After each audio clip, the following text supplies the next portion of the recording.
المجتهدون الذي لا يدركه بعد الإيمان ولا يناله غوث الفتن الذي ليس لصفته حد محدود ولا نعت موجود ولا وقت معدود ولا أجل ممدود فطر الخلائق بقدرته ونشر الرياح برحمته ووتب بالصخور ميلان أرضه ثم الصلاة والسلام والتحية والإكرام على البشير النذير السراج المنير العبد المؤيد والرسول المسدد المصطفى الأمجد المحمود الأحمد عن أبي القاسم المصطفى محمد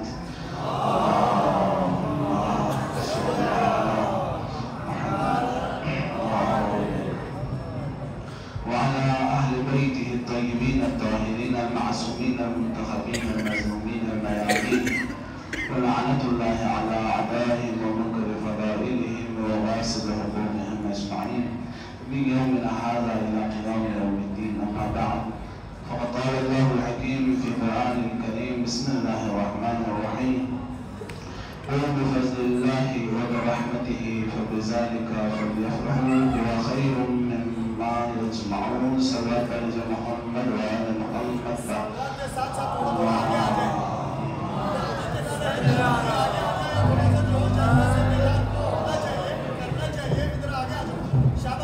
یہ نعروں کا جواب دیتے ہوئے آپ دونوں پر آگے تشریف لائیں گے. نعرہ تکبیر، نعرہ رسالت، نعرہ حیدری، حیدری. یہ جوانان جو یہاں دروازے کے ساتھ ایک لگائیں ان سے بھی گزارش ہے تھوڑا آگے تشریف لائیں گے. نعرہ تکبیر، نعرہ رسالت، نعرہ حیدری. باہر جو بچے ہیں ان سے بھی گزارش ہے اندر تشریف لائیں. باواز بلند تر صلوات.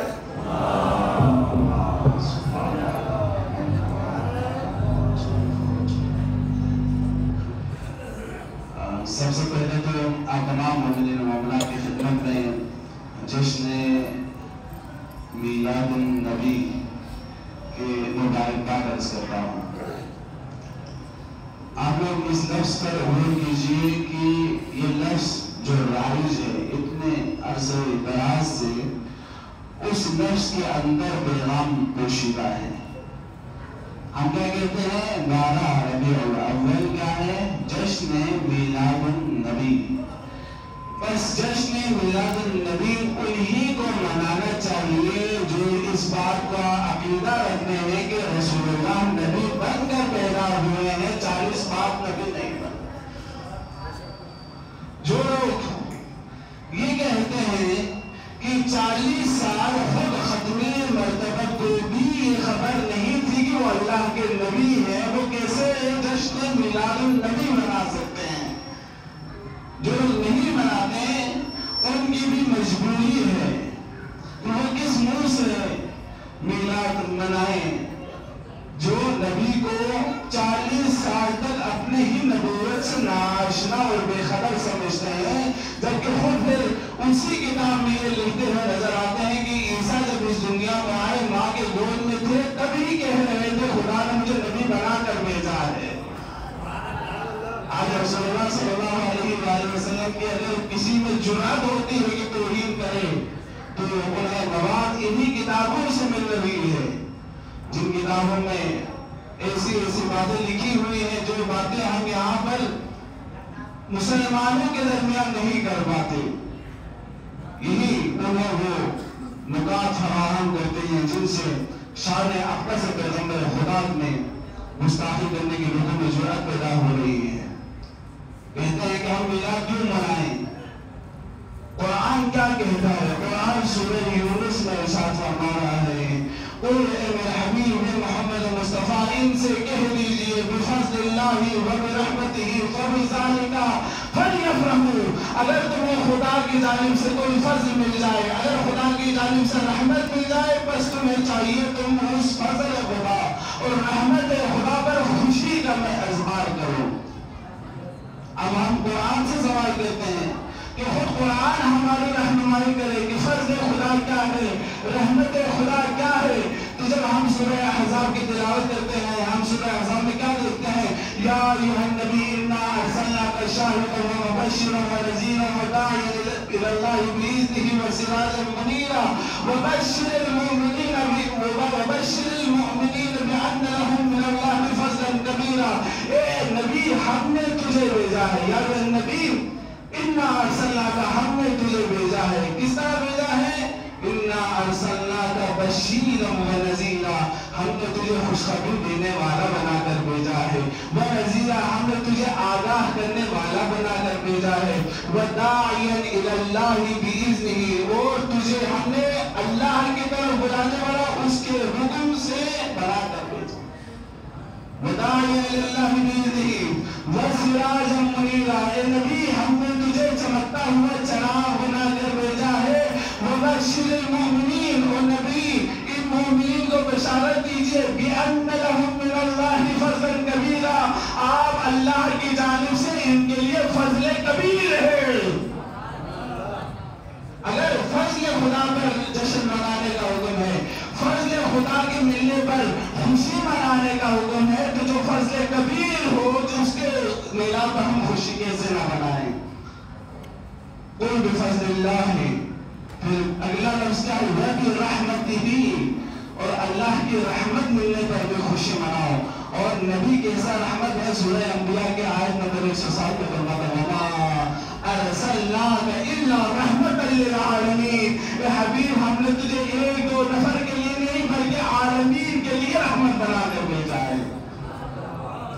بس جو نبی کو فضل خدا سمجھتے ہیں، جو نبی کو رحمت خدا سمجھتے ہیں، ان کے لیے ضروری ہے کہ قرآن کی آیت پہ عمل کریں اور جشن میلاد کا اہتمام کریں.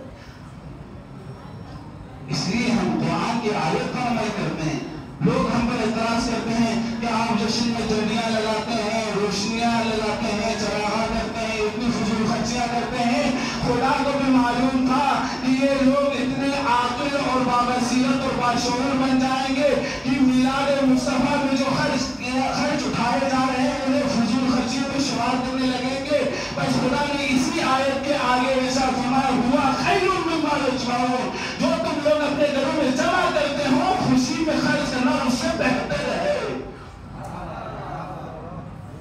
اپنا علل کوئی بیٹا پیدا ہو جائے کتنی خوشی میں خرچ کرتے ہو، اگر بچے کی شادی ہو جائے کتنا اس خوشی میں خرچ کرتے ہو.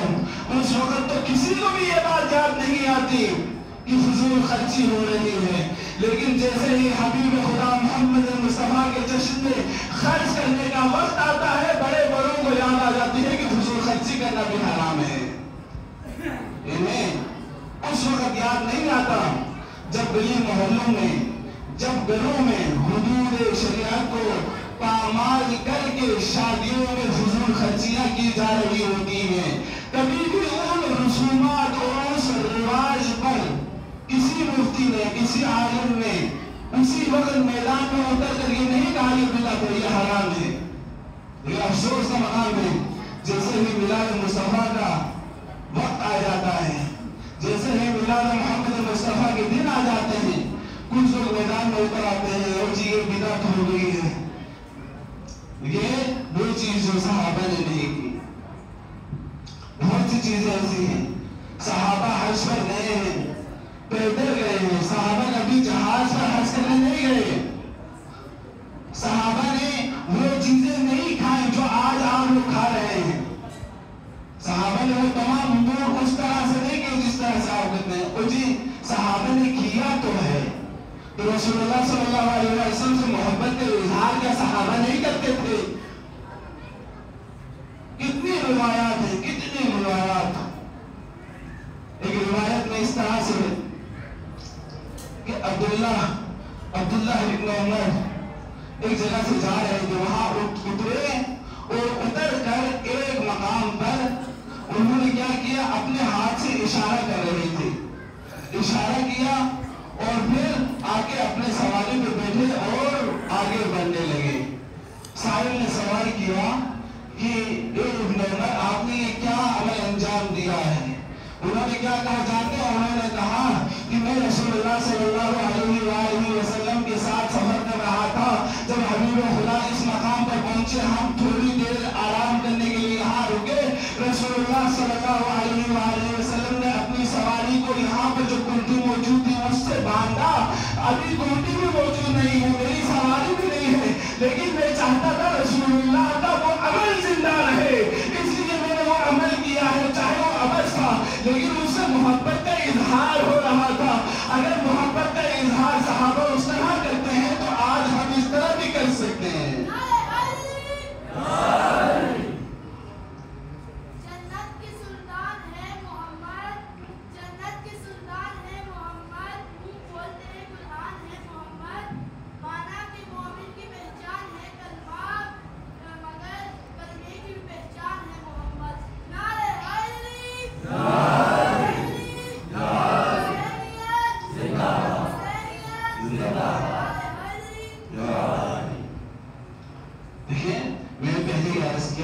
ہماری کتابوں میں کچھ ایسی بات لکھی ہوئی ہے جس کی وجہ سے لوگ اعتراض کرتے ہیں.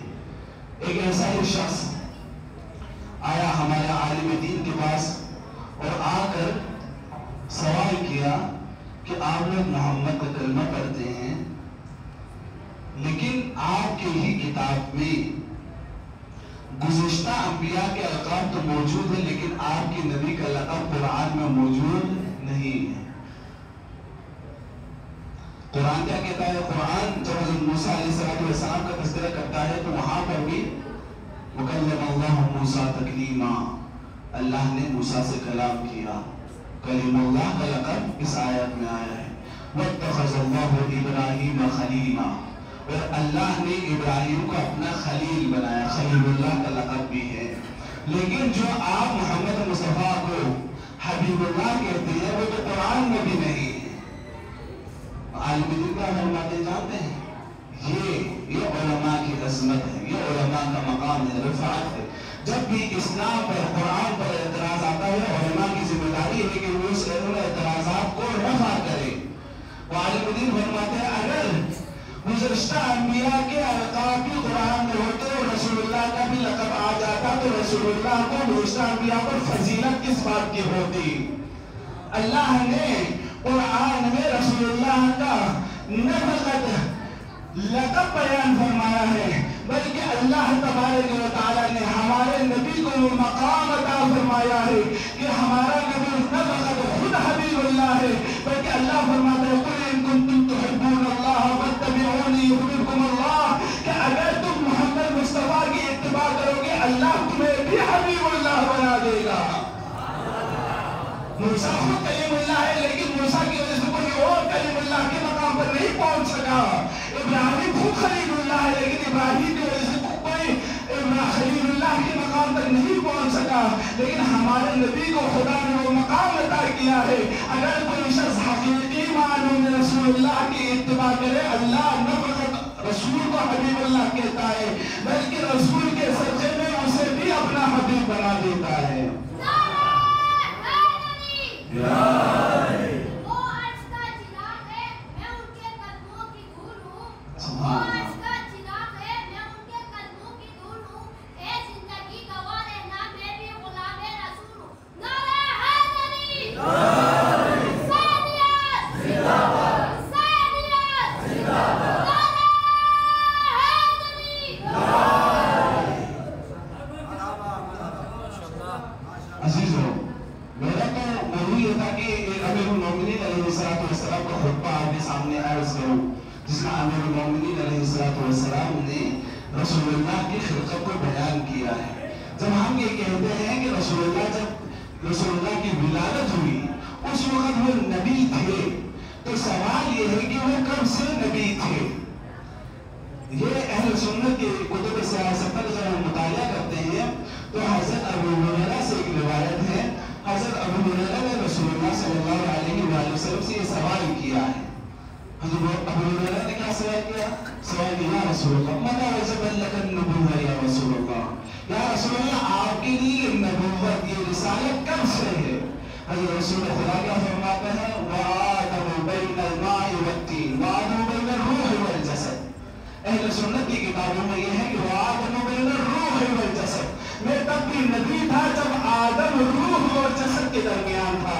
یعنی آدم کا پیکر خاکی بھی بنا ہوا تھا لیکن روح ابھی پیکر خاکی میں داخل نہیں ہوا ہوا تھا تب بھی میں نبی تھا. لیکن اہل تشریع کی کتابوں میں کیا ہے؟ اہل تشریع کی کتابوں میں یہ ہے کہ وَآدَمَ بَيْنَ الْمَاءِ وَالطِّينِ، میں اس وقت بھی نبی تھا جب ابھی آدم مٹی اور پانی کے درمیان تھا، ابھی اس کا پیکر خاکی بھی مکمل نہیں ہوا تھا. یعنی مجھ سے بھی پہلے میں نبی تھا. یقیناً اللہ کا رسول کب سے نبی ہے؟ امیر المومنین علیہ السلام نے ایک دن خطبہ ارشاد فرمایا، بہت طولانی خطبہ اور بہت بار معرفت ان نورانی کلمات ہیں. اس میں اگر آپ لوگ پورا خطبہ پڑھیں، مولانا متقین علیہ السلام کا فرماتا ہے قال اللہ تعالی ولا شیء معه، اللہ تبارک و تعالی موجود تھا لیکن ولا شیء معه.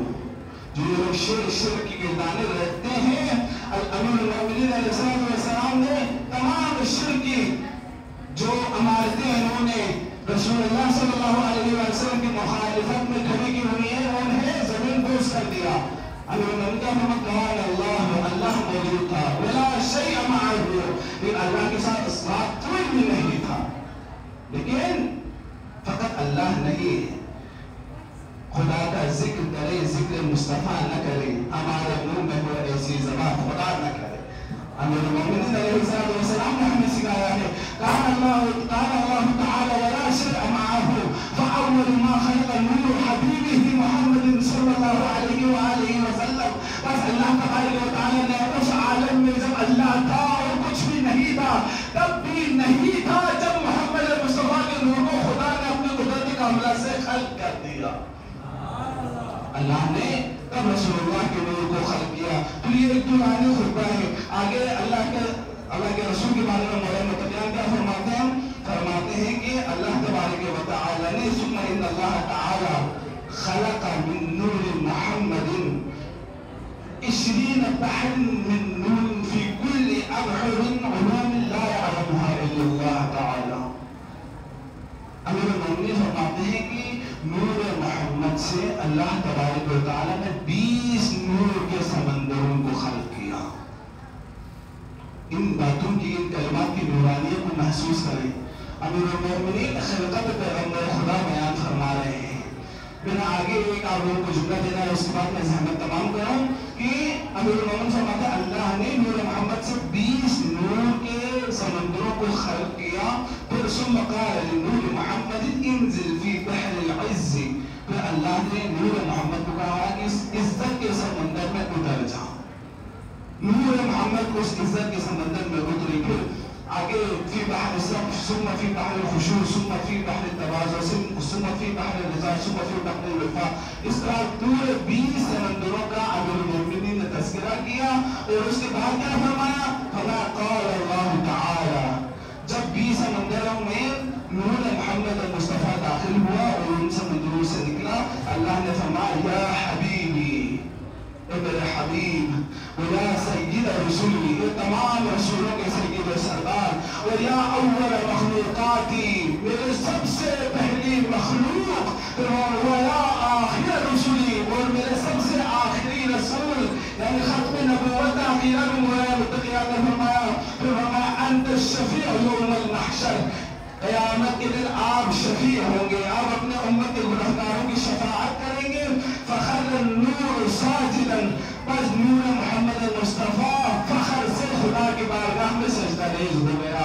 پھر مولانا متقین فرماتے ثم قام، جب وہ نور محمد مصطفیٰ سجدے سے بلند ہوا، فقطرت منہ قطرات، نور محمد مصطفیٰ کی سمندر سے نکلا تھا. نور محمد مصطفیٰ جب سجدے سے بلند ہوا تو نور محمد مصطفیٰ میں نور کے قطرات بہ رہے تھے. کان عددها 124,000 قطرة. مولانا متقین فرماتے ہیں کہ رسول اللہ سجدے سے بلند ہوئے، رسول اللہ کے نور سے 1,24,000 قطرات گرے. اور پھر مولانا کے ہم فخلق اللہ تعالی من کل قطرة من نوره نبی من الانبیاء، اللہ تبارک و تعالی نے نور محمد سے جو قطرات کر رہے تھے 1,24,000، ہر قطرے کے بدلے ایک نبی کو، رسول اللہ کو خلق کر دیا. یعنی جو رسول اللہ کے نور سے جو قطرات نکل رہے تھے، ان قطرات کو اللہ نے نبوت کا مقام عطا کر دیا. وہ لوگ کہاں ہیں جو کہتے ہیں کہ محمد ہمسا ہے؟ قرآن کی آیت کہتے ہیں